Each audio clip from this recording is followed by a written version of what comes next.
eyes make me smile, and your little fits make me stay with you. Eyelashes moving softly, little arms make me love you. Ooh, babe, I love you so much, so much. You guys must be thinking that why that thing is so brownish, like जहाँ पे light आती है वहाँ पे ना अभी wallpaper लगेगा, but बहुत ज़्यादा प्रोक्रास्टिनेशन हो रही है उसको लगाने में भी, लगवाने में, क्योंकि सिलेक्ट करना है और एक अच्छा सा like you know wallpaper select करना है, देन उस पर कुछ लाइक पूरा वॉलपेपर लगेगा and then it will give a nice look and then कुछ लाइट्स भी लगनी है. सो अभी मेरा रूम कंप्लीट नहीं हुआ है, so it's gonna get completed pretty soon I guess after my exams, because exams में मैं नहीं चाहती कि अभी कोई भी ऐसे यू नो लाइक ज़्यादा काम हो मेरे रूम में, बिकॉज मैं पढ़ती हूँ यहाँ पे. सो या इट्स लाइक दैट. तो आज का लाइक यही प्लान है that I be starting accounts, because मेरा लाइक प्लान चल रहा है पूरा जो मैंने बनाया हुआ था. And you guys will also, यार थोड़ा अजीब सा लग रहा है, वेट, अब सही है, अब सही है गाइस, है ना, much better. Okay, so I was saying account से फोकस कर रही हूँ मैं, और मैंने पूरा प्लान बनाया हुआ है अपना अकाउंट्स का जो मैंने आप लोगों के साथ शेयर कर दिया था, बिकॉज ऐसी कोई चीज़ नहीं है जो मैं आप लोगों के साथ शेयर नहीं करती हूँ, right? So that is the plan and we're gonna be studying that only. So let's go and start studying. Okay, let's start studying.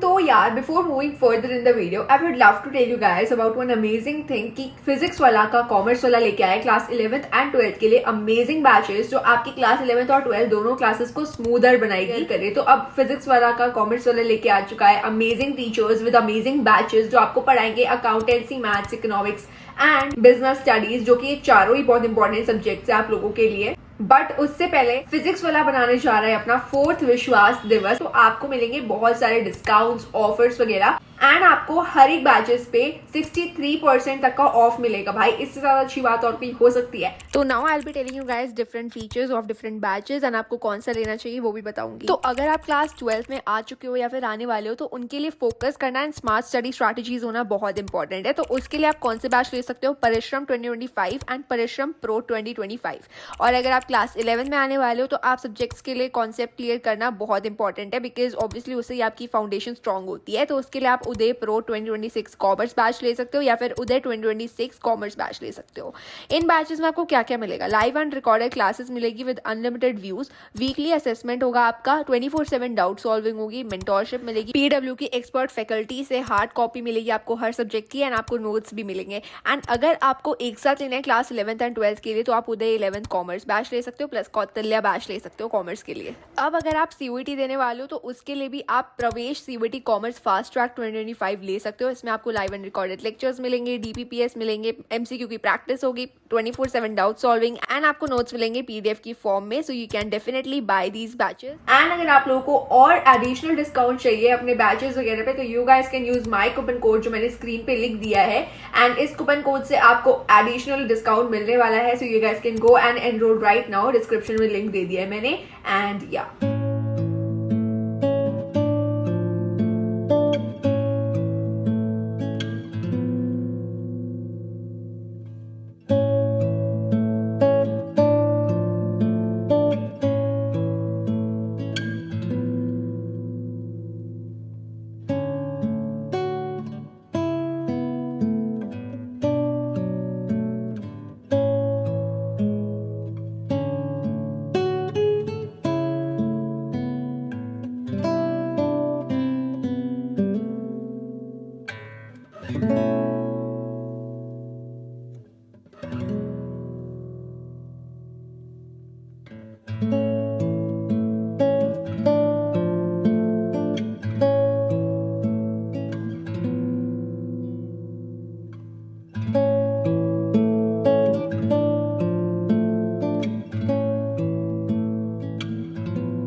सो एक ना क्वेश्चन है ये वाला प्रो डाटा वाला, like if you guys know, ये ना TS Grewal का question है, 25th क्वेश्चन, ठीक है। तो ये ओवर सब्सक्रिप्शन वाला क्वेश्चन है, तो ऑलमोस्ट सबको डाउट होता होगा इसमें, तो ये मेरा बन चुका है and I am super happy, like ये आंसर है and this is the correct answer that I got and I am super happy bro, ठीक है। तो मतलब इस क्वेश्चन में बेसिकली क्या करना होता है, लाइक मैंने आपको बोला था ना कि मैं ट्रिक्स वगैरह बता दूंगी थोड़ी बहुत अगर मुझे आती होंगी, तो ट्रिक तो नहीं है ऐसे कोई, बट हाँ it's like what you can do is जैसे कि हमें ऑलरेडी पता है कि इनने 3 केसेस दिए हुए हैं कि एप्लीकेंट्स ऑफ 40,000 को 30,000 दे दिए, इनको 30,000 दे दिए, ठीक है। अब आपको कुछ नहीं करना, फर्स्ट केस लेना है, ठीक है, मैंने यहाँ पे लिया हुआ ऑलरेडी, फर्स्ट केस लेना है, उसको 40,000, देखो यहाँ पे लिखा हुआ है, खुद से कुछ नहीं बोल रही, यहाँ पे 40,000 लिखा है और उसको दे कितने दिए हैं, 30,000 दे दिए, ठीक है, उसको 30,000 दे दिए ऑलरेडी, उसमें कोई डाउट नहीं है। अब बोला है कि फर्स्ट केस देखना है अब यहाँ पे कि मोहन ने हु हैड अप्लाइड, अब पहले तो ये पहले ही कर लेना है, ये वाली प्रो डाटा वाली टेबल ना पहले ही बना लेनी है, ये मैंने पूरी बना ली है, जैसे बनाते हैं वो तो आती होगी ना, है ना। तो यहाँ पे जैसे बोला हुआ है पूरे 3 केस दिए हुए हैं एंड मैंने पूरे तीनों केस लिख दिए यहाँ पे एंड देन मैंने पूरा ये वो वाला है कि कितने अप्लाई किए थे, ये टेबल अगर आपको बनानी आती होगी तो आपने अगर सुनील सर का लेक्चर देखा होगा तो बनानी आती होगी। तो एप्लीकेशन यहाँ पे अलॉटमेंट कितनी की गई है, अलॉटमेंट के बाद मनी कितनी रिसीव हुई है एंड मनी कितनी रिसीव होनी चाहिए थी एंड बैंक में कितना रिफंड करना है, प्लस ये वाला क्या था, हाँ अलॉटमेंट एडजस्टमेंट, ठीक है। अब ये चीज़ मैंने पहले ही सॉल्व कर ली थी, तो ये मेरा क्वेश्चन गलत हो गया था क्योंकि मैंने बाद में देखा कि जर्नल एंट्री नहीं लिखनी, इसमें वो करना है अलॉटमेंट की अमाउंट निकालनी है, तो मेरे को डबल काम करना पड़ा, बट ठीक हुई नहीं। बट मैंने पहले ही निकाल लिया था कि अलॉटमेंट में इतना एडवांस दिया हुआ है, ठीक है, कि मतलब इतना एडवांस हो गया कि पूरा टोटल में 90,000 एडवांस आ गया और इसको अपने 0 दी थी तो इसको बैंक रिफंड कर दिया, तो इसका तो केस पूरा खल्लास हो चुका है, ठीक है। तो अब ये वाला क्वेश्चन है, तो उसमें बोला कि 90,000, बोला नहीं है सॉरी, हमने सॉल्व किया कि 90,000 इसमें क्या है, अलॉटमेंट की एडजस्टमेंट हो चुकी है, ठीक है। तो अब मैं गई वहाँ पे, तो उन लोगों ने बोले कि कितनी अलॉटमेंट पे एक्चुअली रिसीव होगी, तो अब एक्चुअल पेमेंट कितनी रिसीव होनी चाहिए थी, यहाँ पे देख लो 3 लाख, ठीक है, अलॉटमेंट की, हाँ 3 लाख पेमेंट रिसीव होनी चाहिए थी, लेकिन 3 लाख में से हम लोग 90,000 माइनस कर देंगे, क्यों कर देंगे, क्योंकि हमें एडवांस ऑलरेडी मिल चुका है 90,000। अब इसमें से हमने क्या कहते हैं 3 लाख हमारी अलॉटमेंट की मनी रिसीव होनी चाहिए थी, ऑब्वियसली यार, ठीक है। तो इतना मैं तुम्हें बता नहीं रही, उतना तुम्हें आता ही है, इसलिए मैं बता नहीं रही, 3 लाख हमें ऑलरेडी रिसीव होनी चाहिए थी, बट देन हमने देखा कि 90,000 ऑलरेडी एडवांस पेमेंट कर दी है, तो यहाँ पे एडवांस पेमेंट को माइनस करके अमाउंट लिखेंगे जितनी हमें रिसीव होगी, ठीक है, क्योंकि ऑलरेडी 90,000 हो चुकी है, ठीक है। तो अब क्या करना है, अब हमें हर केस का पता है कि भाई फर्स्ट केस में 40,000 शेयर्स है, अब पहले यहाँ पे लिख लेना है कि हमारी टोटल अमाउंट कितनी एडवांस में रिसीव हो गई है, तो हमने देखा है कि 2,10,000 जो है हमें रिसीव होने चाहिए, ठीक है। अब बट वो बोल रहे हैं कि मोहन हुआ applied for 800 shares in category first category में मोहन ने अप्लाई किया था 800 शेयर्स के लिए। अब मोहन ने कितना अप्लाई किया था, इसमें क्रॉस मल्टीप्लिकेशन होगी, वो वाला फॉर्मूला आना चाहिए।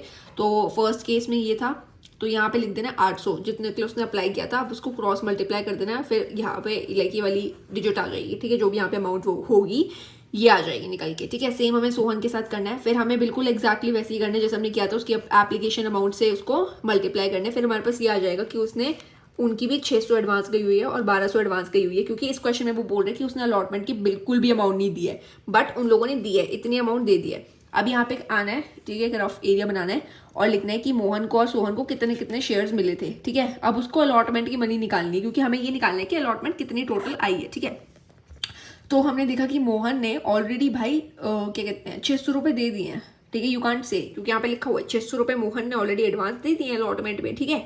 तो यहाँ पे 600 आपको माइनस करना है 3,000 से, क्यों, क्योंकि आपने 600 को अलॉटमेंट वाली मनी से मल्टीप्लाई किया है, ठीक है। उसके बाद 3,000 में से माइनस करोगे जितनी एक्चुअल मनी आनी चाहिए थी, तो उसकी टोटल मनी जो होगी ना वो 2400 होगी, जितनी उसको अभी देनी है, ठीक है। मैं लेफ्ट हूँ इसलिए मैं ऐसे ऐसे कर रही हूँ, तो टेक कैसे लगता है, बट ठीक है तो ठीक है, ये वाली अमाउंट आनी चाहिए थी। उसके बाद सोहन की अगर मैं बात कर दूँ तो सोहन का भी सेम होगा, उसने 1200 ऑलरेडी दे दिए, बिकॉज यहाँ पे लिखा हुआ है प्रो डाटा टेबल में, ठीक है, 1200 उसने ऑलरेडी दे दिए, तो 3,000 जो हमारा था वो ऑब्वियसली टोटल अमाउंट थी, ठीक है, ये कोइंसिडेंटली सेम ही अमाउंट है, बट ठीक है, उसमें से आपको माइनस करना है। उसकी एक्चुअल अमाउंट जो उसको देनी है वो 1,800 है। अब ये जो एक्चुअल अमाउंट दोनों को देनी है ना, इसको प्लस कर देना, तो आपके 4,200 आ गया। अब जो 2,10,000 हमें रिसीव होनी थी ना, उसमें से हमें माइनस करना है, क्योंकि ये दोनों फेल हो गए थे पेमेंट करने में, लेकिन इन दोनों ने ऑलरेडी थोड़ी बहुत पेमेंट की हुई थी, तो हमें उसको तो प्लस नहीं करना ना, सॉरी उसको तो माइनस नहीं करना ना, तो इन लोगों ने इतनी तो कर दी है, तो अब इसका एक्चुअल अमाउंट निकालना है कि कितनी रहती है उनकी, तो जितनी रहती है तो उनकी टोटल करके माइनस कर देना है जितनी हमें रिसीव होनी चाहिए थी, बट अब हमें इतनी रिसीव होगी, ठीक है।